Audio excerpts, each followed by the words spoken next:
ঘুরে গিয়ে আবার ছাত্রদের সুসংগঠিত করে এই বৈষম্যবিরোধী ছাত্র আন্দোলনের সঙ্গে সঙ্গে জনতাকে ঐক্যবদ্ধ করে সে আন্দোলন চূড়ান্ত পর্যায়ে গিয়ে 5ই আগস্ট আমরা সরকারের পতন করতে পারছি ভাইরা আমার।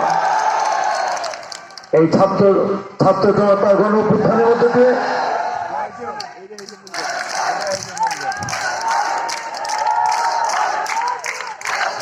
মূল কথা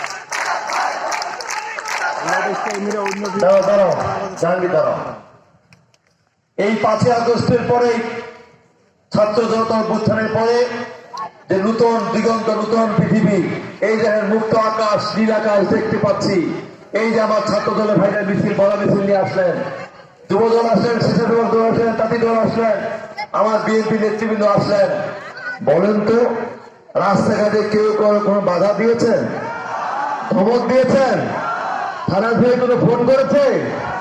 না, কোথা থেকে কোনো জায়গায় কেউ কোনো ধরনের আপনাকে এই কর্মী সভা আসতে বাধা বা কোথাও কোনো জায়গায় কোনো ধরনের কোনো নিষেধ ছিল না। এই যে মুক্ত বিহঙ্গের মতো আজকে আমরা এখানে এসেছি, এই যে আমাদের একটা অর্জন, এই অর্জন করতে গিয়ে বিগত 17.5 বছরে আমাদের ইতিমধ্যে প্রায় 500-এর অধিক নেতা গুম হয়েছেন, 11,000 মতো নেতা খুন হয়েছেন, এবং এই বৈষম্যবিরোধী 15 জুলাই থেকে শুরু করে 5ই আগস্ট পর্যন্ত এখন পর্যন্ত 875 জন মানুষ খুন হয়েছে।